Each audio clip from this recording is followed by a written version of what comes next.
3 hours later, all the wounded Vexnari warriors had been treated and moved to temporary medical facilities. Human doctors worked alongside alien medical officers to ensure everyone received proper care. The park had been cleaned up, and the emergency was officially over. Commander Zarath sat in a human military hospital, watching her warriors recover. Her own wounds had been bandaged by a human medic who had been gentle and professional. She still could not understand why enemies would show such kindness. General Mitchell entered the room carrying 2 cups of coffee. She offered one to Zarath. "I thought you might be thirsty. Our medical scans show that caffeine is safe for your species." Zarath accepted the cup suspiciously. She sniffed it, then took a small sip. The taste was bitter but not unpleasant. "What is this?" "Coffee. It is a popular human drink. We consume it when we need to stay awake or when we want to think clearly." They sat in silence for a few minutes, watching human and Vexnari medical staff work together. The cooperation was remarkable. Despite having been enemies just hours before, both species were focused entirely on healing. "General," Zarath said, finally, "I need to understand something. How did you know so much about us? About our tactics, our armor, our weapons?" General Mitchell set down her coffee cup. "We have been studying you for years, Commander. Ever since our long-range sensors detected your empire expanding in this direction." "Years? Your conquests are not secret. Every species you have defeated sent out warnings before they fell. We listened to those warnings. We studied your methods. We prepared." Zarath felt a chill run down her spine. "You have been planning this battle for years?" "Not planning to fight you," General Mitchell corrected. "Planning to survive if you came here. There is a difference." Captain Thalara was wheeled into the room in a human wheelchair. Her leg was in a cast, but she was awake and alert. "Commander, the humans have offered to transport our wounded back to the ship in their vehicles. They say their medical equipment is compatible with ours." "Why are you helping us?" Zarath asked General Mitchell. "We came here to conquer you. We would have made your people slaves if we had won." "I know," the general replied, "but you lost. What you might have done is no longer important. What matters now is what we choose to do." A young human nurse approached their table. She carried a tablet computer. "General, we have the final medical report. All Vexnari personnel will make full recoveries. Most can return to their ship within 24 hours. The more seriously injured will need 3 to 5 days of additional treatment. Thank you, Nurse Collins. Please make sure they have everything they need." After the nurse left, Zarath shook her head in amazement. "You are treating us better than most species treat their own wounded." "That is because we learned something important from our wars," General Mitchell said. "The way you treat defeated enemies says more about you than the way you treat friends." Captain Thalara leaned forward in her wheelchair. "General, may I ask you a question?" "Of course." "If another species attacked you tomorrow, would you be ready for them too?" General Mitchell smiled sadly. "Captain, we are always ready for war. We hope we never have to fight again, but we are always prepared. That is the curse of our species. We are very good at something we wish we did not have to do." "How many different types of enemies have you prepared for?" "All of them. Every possible threat we can imagine.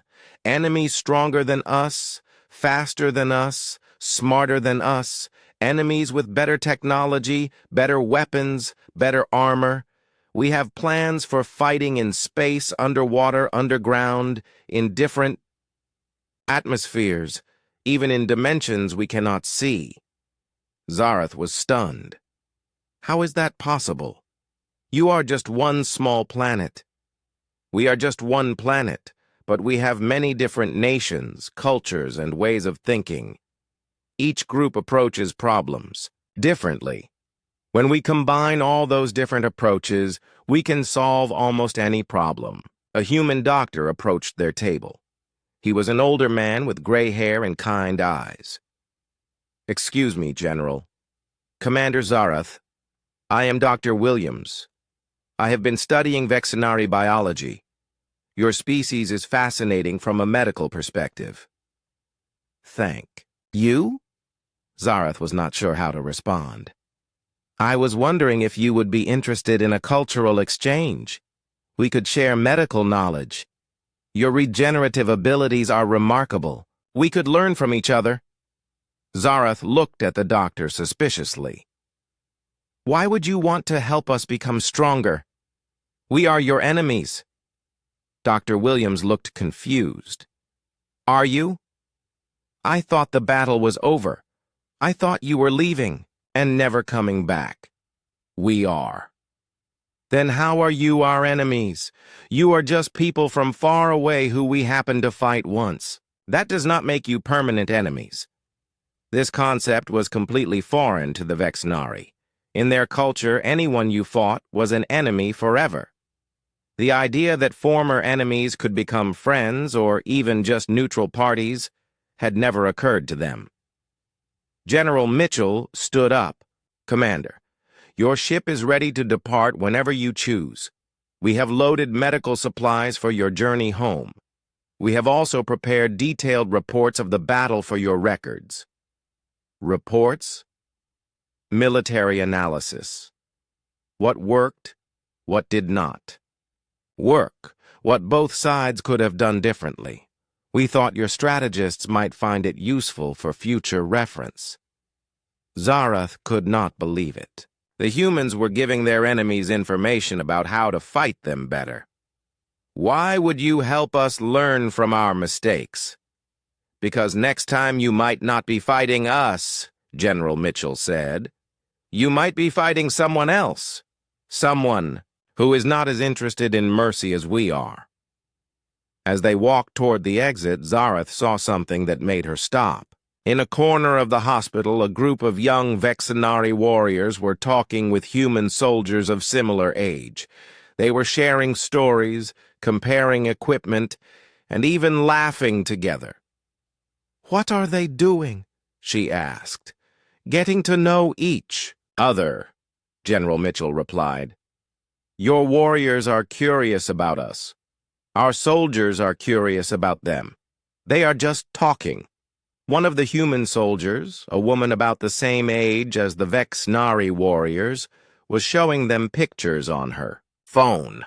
"This is my hometown," she was saying. "It is very different from your homeworld, I bet." A Vexnari warrior named Kelsara studied the pictures with interest. "It looks peaceful. Do you ever fight wars there?" "Not anymore," the human soldier replied. "We learned that war at home only makes everyone sad. Now we save fighting for when enemies come from outside." Zarath watched this interaction with wonder. Young warriors from both species, who had been trying to kill each other hours before, were now sharing stories like old friends. "Commander," General Mitchell said quietly, "your ship is waiting. It is time for you to go home." Home. Zarath repeated the word. She thought about the Vexnari homeworld, always preparing for the next battle, always seeking the next conquest. Would it still feel like home after what she had learned here? "General, before I go, I must ask you one final question." "What is it?" "If we had won today, if we had defeated you, what would have happened to your people?" General Mitchell thought for a moment. "We would have fought until the end. We would never have surrendered. You would have had to kill all of us." "All of you?" "Every last human. We do not know how to be slaves. We only know how to be free or dead. Zareth realized something that chilled her to the bone. The humans had not just defeated her warriors. They had shown mercy to an enemy that would have shown no mercy to them. They had chosen to be kind to people who would have chosen to be cruel. As she walked toward the exit, she understood why the humans had really won. They were not just better fighters. They were better people, and that, she realized, was the most terrifying thing of all. Commander Zareth stared at General Mitchell. The small human woman stood calmly among the chaos of battle. Around them, Vexenary warriors lay wounded or unconscious. Human medics worked quickly to save lives. The air smelled of smoke and blood. "What, secret?" Zareth asked. General Mitchell looked sad as she spoke. "We are not warriors by choice, Commander. We are warriors by necessity. For most of our history, we have fought each other, humans against humans. We have had thousands of wars, millions of battles. We have learned every possible way to fight and die." Zareth did not understand. "You fight your own species?" "Constantly. For land, for resources, for ideas, for religion. Sometimes for no good reason at all. We have been at war with ourselves for as long as we have existed." This was shocking to the Vexenary commander. Her people fought other species for honor and conquest, but they rarely fought each other. The idea of constant warfare within a single species seemed insane. "Every weapon you see here," General Mitchell continued, "was designed to kill other humans. Every tactic we used was developed fighting our own kind. We have spent thousands of years learning how to defeat enemies who think exactly like us. Captain." Thelara limped over to them. She was supported by a human medic who was treating her wounds. "That is madness," she gasped. "Why would you fight your own people?" The human medic looked up from his work. "Because we are stupid sometimes," he said with a bitter smile. "But we learn from our mistakes, eventually." General Mitchell nodded. "Each war taught us something new. We learned that bigger is not always better. We learned that fancy armor can be beaten by smart thinking. We learned that working together is more important than individual strength." Zareth looked around the battlefield again. Her warriors, the greatest in the galaxy, had been defeated by creatures half their size. It seemed impossible, but it had happened. "Your weapons," she said. "They are too advanced for such a young species." "Are they?" General Mitchell asked. "Commander, what do you know about human history?" "Only what our scouts told us. You have been in space for a few hundred years. You are primitive compared to most species." General Mitchell laughed, but there was no joy in the sound. "We may be new to space, but we are not new to war. We have been killing each other with increasingly deadly weapons for thousands of years. These guns can pierce your armor because we designed them to pierce our own armor." A human soldier approached them. He was young, maybe 20 years old. His uniform was dirty and torn. He carried a rifle that was almost as long as he was tall. "General," he said, "all enemy combatants have been secured. Medical teams are treating the wounded. No human casualties so far." "No casualties?" Thelara asked in disbelief. "How is that possible?" The young soldier shrugged. "We knew what we were facing. Ma'am, we prepared for it. When you know your enemy's tactics, it is easier to counter them." Zareth felt a strange emotion building in her chest. She had never experienced defeat before. She did not know how to process it. "This cannot be happening. The Vexenary do not lose battles. Everyone loses sometimes. General Mitchell said, gently. The question is what you learn from losing. More human soldiers gathered around them. They did not point their weapons at the aliens. They did not gloat about their victory. They simply waited for orders. What happens now? Zarath asked. Do you execute us? Make us slaves? Neither, General Mitchell replied. According to our agreement, we won the battle. You agreed to leave our world and never return. We will hold you to that promise. That is all? That is all? Zarath could not believe it. Any other species would demand tribute, territory, or revenge. The humans wanted nothing except to be left alone. Why? She asked. You have defeated the Vexnari Empire. You could demand anything from us. General Mitchell walked over to where some of the wounded Vexnari warriors were being treated. She knelt beside one of them, a young warrior named Dexani who had been shot in the shoulder. How are you feeling? The general asked. Dexani looked confused. Why do you care? I am your enemy. Right now, you are just someone who is hurt, General Mitchell replied. Your shoulder will heal completely. Our doctors are very good, Kay. Stood up and turned back to Zarath. Commander, we do not want anything from your empire because we do not want to become like you. Like us? Conquerors. We have done enough conquering on our own world. We have seen what it leads to. Pain, suffering, and more war. We do not want that anymore. Captain Thel'ara was helped to a medical transport vehicle. As the humans loaded her inside, she called out to Zarath. Commander, this makes no sense. They defeated us, but they act like we are the victors. A human doctor overheard her. Victory and defeat are not always what they seem, he said as he checked her bandages. Sometimes winning means choosing not to fight at all. Zarath walked among her fallen warriors. Every single one was receiving medical care. Human doctors and medics worked side by side with Vexnari medical officers who had been called down from the ship. There was no hatred, no anger, just professionals, working together to save lives. I do not understand your species, Zarath said to General Mitchell. You are the most dangerous fighters we have ever faced, yet you show mercy to defeated enemies.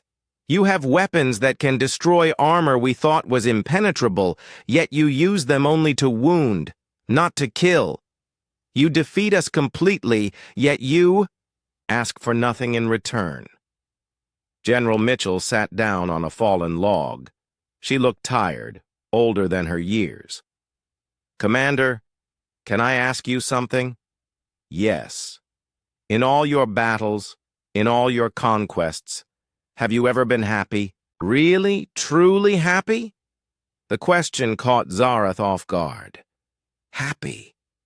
What did happiness have to do with battle? I feel joy in combat, pride in victory. But afterward, when the fighting is over and you are flying to the next world to fight, the next war, are you happy then? Zarath thought about it. After each victory, there was always preparation for the next battle. More training, more planning, more fighting. There was never time to rest, never time to simply exist without war. No, she admitted quietly. There is always another enemy to face. We used to be like that, General Mitchell said. Always fighting, always preparing for the next war. But we learned something important. Fighting is sometimes necessary, but it should never be the goal. The goal should be peace. Peace is for the weak, is it? Commander, look around you. We just defeated the greatest warriors in the galaxy. Does that make us weak? The first wave of Vexnari warriors crashed into the human lines like a living avalanche. Energy blades flashed in the sunlight, plasma cannons roared, gravity hammers smashed into the ground, creating small craters. But something was wrong. Humans did not break and run as expected. Instead, they moved with incredible speed and coordination. As soon as the Vexnari charged, the humans scattered in all directions. They rolled, jumped, and slid behind cover with movements that seemed almost impossible. Zarath watched in confusion as her warriors swung their weapons at empty air. The humans had been there just moments before, but now they were gone. Where? Had they disappeared to? The answer came quickly. From behind trees, rocks, and small hills, the humans opened fire. But these were not the simple weapons the Vexnari had expected. The sound was different, sharper, more violent. Captain Thelara stumbled backward as something hit her armor. She looked down in shock. There was a small hole in her chest plate, a hole that should not exist. Vexnari armor could stop any weapon they had ever faced. "What kind of guns are these?" she gasped. More Vexnari warriors cried out in surprise and pain. Their armor, which had protected them on 47 worlds, was being pierced like paper. Warriors who had never been hurt in battle were suddenly bleeding.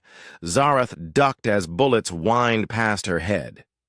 These projectiles moved much faster than anything in Vexnari databases. They hit harder, too. Much harder. "Take cover!" she shouted to her warriors. But there was little cover to be found. The humans had chosen their battlefield well. The open park gave the Vexnari nowhere to hide. Meanwhile, the humans moved like ghosts. They appeared from behind cover, fired, and vanished. Again before the aliens could react. Their movements were smooth and practiced. They worked together like parts of a single machine. A group of Vexnari warriors spotted some humans behind a small building. They charged forward, energy blades ready, but as they rounded the corner, they found nothing. The humans had already moved to new positions. Then the real surprise came. From underground, human soldiers emerged. They had been hiding in tunnels beneath the park. These soldiers carried larger weapons, ones that made even more noise when they fired. The Vexnari warriors found themselves surrounded. Enemies attacked from all sides, front, back, left, right, above, and below. The humans had turned the entire battlefield into a trap. "This is not honorable combat," Captain Thelara shouted as she limped toward Zarath. Purple blood ran down, her leg from a bullet wound. "They fight like cowards." But Zarath was beginning to understand. This was not cowardice. This was something else entirely. The humans fought differently than any species she had ever encountered. They did not rely on individual strength or bravery. They relied on teamwork, planning, and tactics. A Vexnari warrior named Kexara charged at a human soldier. She was one of the strongest fighters in the army. Her energy blade could cut through solid steel, but as she swung her weapon, 3 other humans appeared from different directions. They all fired at once. Kexara's armor held against the first. Few bullets, but not against dozens of them hitting the same spot. She fell to the ground, wounded but alive. Immediately, several humans ran toward her. Kexara prepared to fight to the death, but instead of finishing her off, the humans began. Treating her wounds, they spoke gently to her, telling her she would be okay. "What are you doing?" Kexara asked weakly. "Helping you," one of the human medics replied. "You are hurt. We do not kill wounded enemies." This was beyond strange. In Vexnari culture, wounded warriors fought until death or victory. Enemies did not help each other.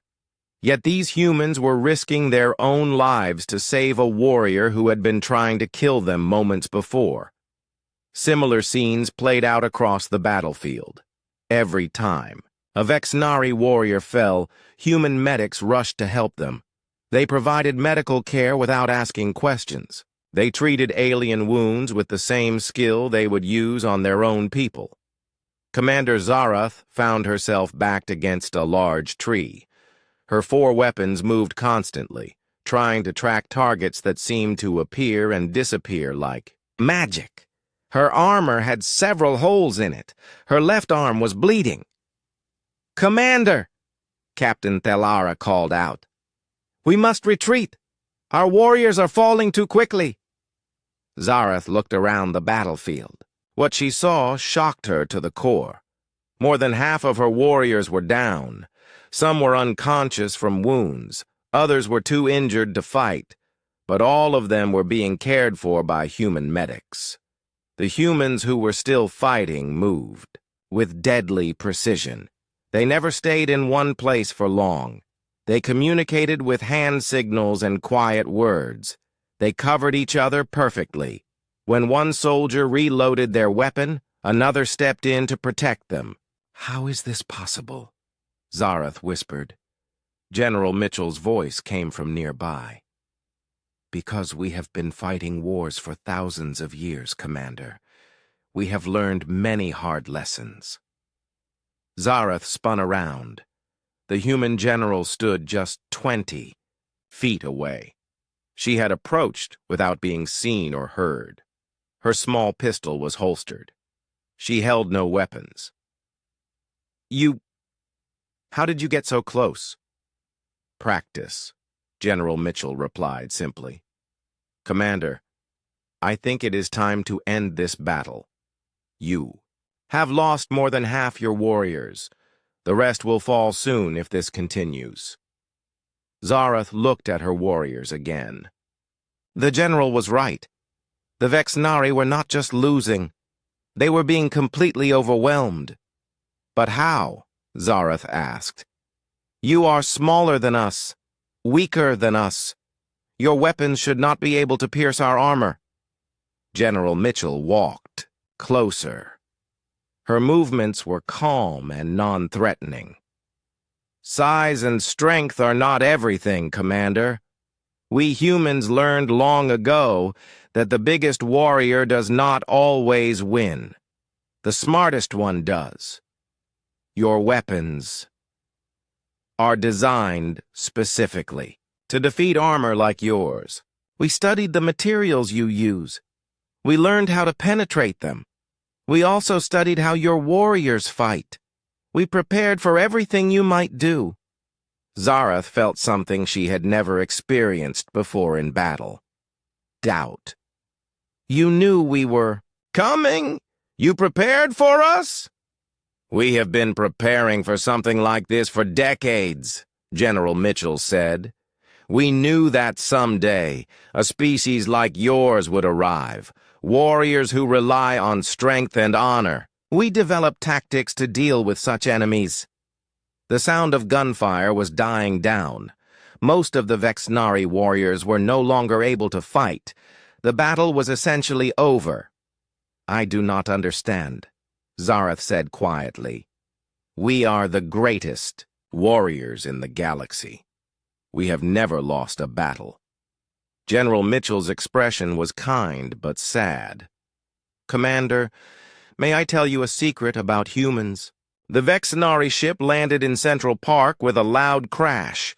The ground shook as the massive vessel settled into the grass. Trees were crushed under its weight. Birds flew away in panic. But the humans had cleared the area so no one was hurt. Commander. Zarath walked down the ship's ramp with her warriors behind her. They moved in perfect formation, their weapons gleaming in the sunlight. Each step was precise and powerful. They looked like an army of metal giants. The humans were already waiting. They stood in neat rows across the park. Their weapons were much smaller than expected. Their armor looked thin and light. Many of them seemed young, barely adults. Zarath studied the human leader. General Sarah Mitchell was indeed small. She stood about 5.5 feet tall, much shorter than any Vexnari warrior. Her brown hair was tied back in a simple style. Her uniform was clean but not fancy. She carried only a small pistol at her side. "That is their great general?" Captain Thelora whispered. "She looks like a child." General Mitchell stepped forward. She walked calmly, showing no fear. This surprised Zarath.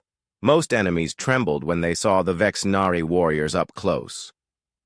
"Welcome to Earth, General," Mitchell said. Her voice was clear and steady. "I am General Sarah Mitchell, Commander of Earth's Defensive Forces. You must be Commander Zarath." Zarath was impressed, despite herself. The human spoke with confidence. She showed proper respect, but no weakness. "I am Commander Zarath of the Vexnari Empire. You have accepted our challenge to honorable combat." "We have," General Mitchell replied, "though I must ask one more time. Are you certain you want to do this? We would prefer a peaceful solution." Some of the Vexnari warriors laughed. "Captain." Thelora shook her head. "Still trying to avoid battle? How typical of a weak species." General Mitchell turned her attention to Thelora. "Captain, is it? I am not trying to avoid anything. I am offering you a chance to avoid something you might regret." This statement shocked the aliens. A tiny human female was warning them about regret? The idea was so absurd that several warriors burst into loud laughter. "Regret?" Zarath asked. "What could we possibly regret about defeating you?" General Mitchell smiled sadly. "Commander, may I ask how many worlds you have conquered?" 47, Zarath answered proudly. "Each one fell before our might. Each one learned that the Vexnari are the greatest warriors in the galaxy. And, in all those battles, how many of your warriors were lost?" Zarath thought for a moment. "Perhaps 200 total. Most died from accidents or sickness, not in battle. Very few enemies have been able to harm us." "I see." General Mitchell nodded slowly. "And you believe humans will be just as easy to defeat?" "Easier," Captain Thelora interrupted. "You are the weakest species we have ever encountered." "General." Mitchell turned to look at her own soldiers. They stood quietly, waiting for orders. Their faces showed determination, but also something else. Sadness? Regret? Zarath could not understand it. "Very well," General Mitchell said. "Since you insist on combat, let us discuss the rules. Traditional Vexnari honor combat, correct? Your warriors against ours until one side surrenders or cannot continue?" "Correct," Zarath confirmed. "When your champions fall, your species will submit to the Vexnari Empire. You will serve us as all conquered peoples do." "And if we win?" The question caught Zarath off guard. No enemy had ever asked what would happen if they won. The idea was impossible. That will not happen. But if it did? Zarath looked at her warriors. They seemed amused by the humans' boldness. "If you somehow defeated us, which is impossible, we would leave your world and never return. The Vexnari do not make excuses for defeat." General Mitchell extended her small hand. "Then we have an agreement. May the best warriors win." Zarath reached out with one of her 4 hands and shook the human's hand. The general's grip was surprisingly firm for such a small creature. Her skin was warm and soft, but her handshake was confident. "Before we begin," General Mitchell said, "I want you to know that we respect your warrior culture. We understand that battle is important to your people. We harbor no ill feelings toward you personally." This confused the Vexnari even more. Why was this human being so kind to enemies she was about to fight? "We also want you to know," General Mitchell continued, "that we have medical teams standing by. If any of your warriors are injured, we will treat them immediately. We have studied your biology and prepared the proper equipment." Captain Thelara snorted. "You should worry about treating your own wounded. There will be many of them." "General," Mitchell smiled again, but her eyes were sad. "Captain, I hope you are wrong about that. I truly do." The humans moved into battle positions. They spread out across the park in small groups. Each group had different types of weapons. Some carried rifles, others had heavier guns.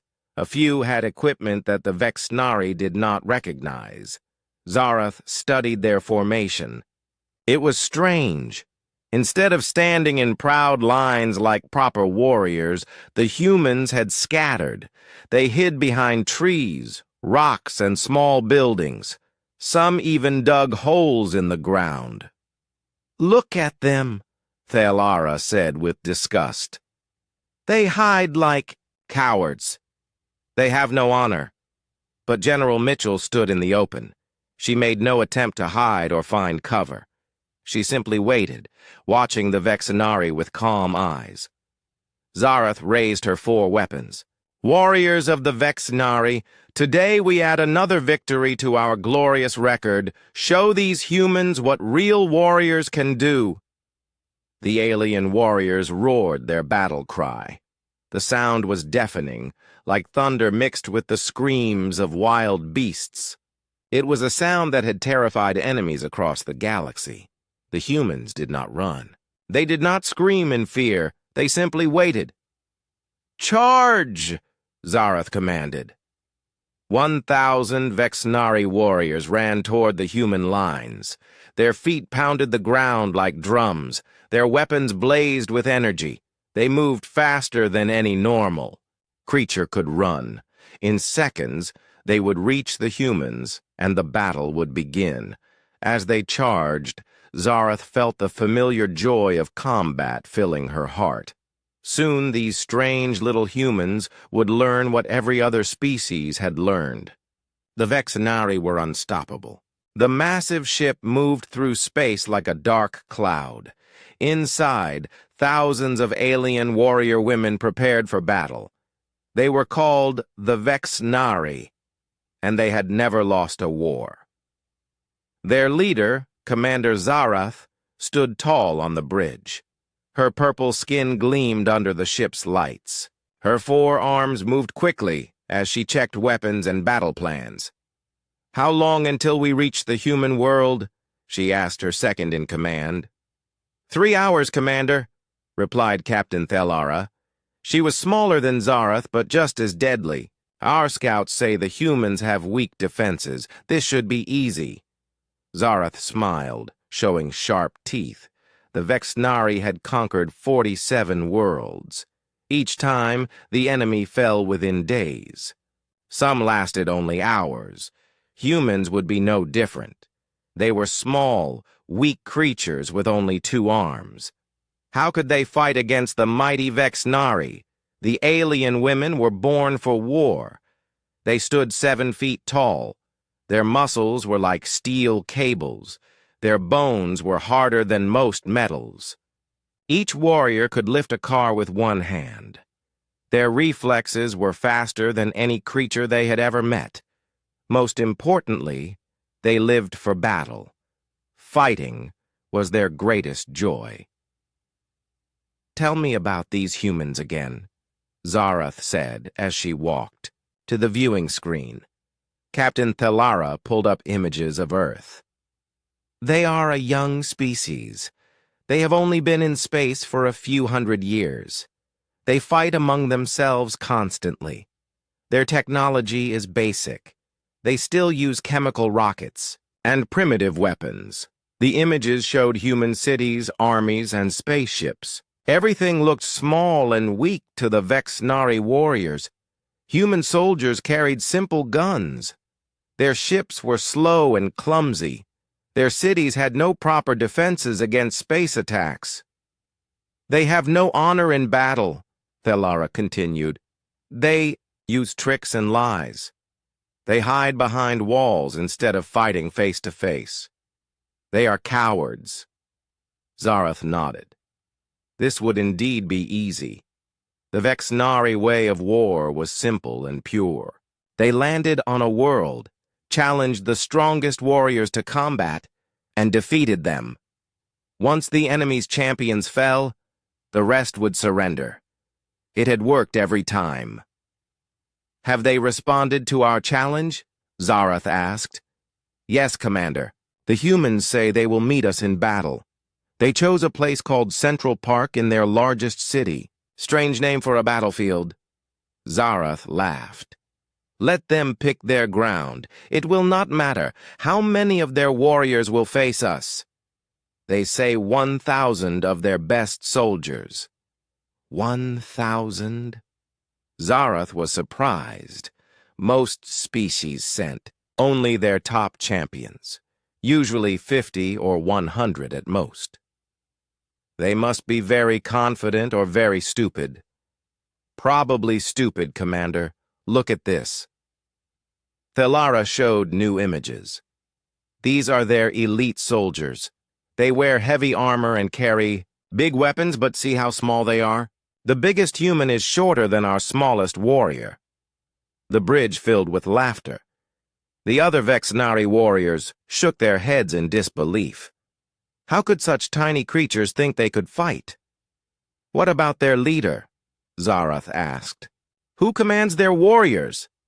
A human named General Sarah Mitchell. She is very small, even for a human. The strange thing is, she is their greatest military leader. She has won many battles against other humans. More laughter echoed through the bridge. A tiny human female leading warriors into battle? The Vexnari found this hilarious. In their culture, only the strongest led. Size and power determined rank. This human female must be making some kind of joke. Send word to our warriors, Zarath commanded. We land in 3 hours. Full battle gear. This will be quick, but we show proper respect to any enemy brave enough to face us. The ship buzzed with activity. Warriors checked their weapons and armor. The Vexnari used energy blades that could cut through any material. They wore battle suits that could stop bullets, and lasers. Each warrior was a walking fortress. Zarath went to her private chamber to prepare. She put on her ceremonial battle armor, black with silver trim. Her 4 arms each held a different weapon.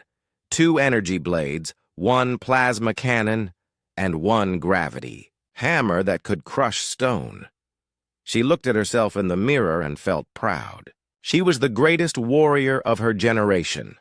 Her body was perfect for battle. Her mind was sharp as her blades.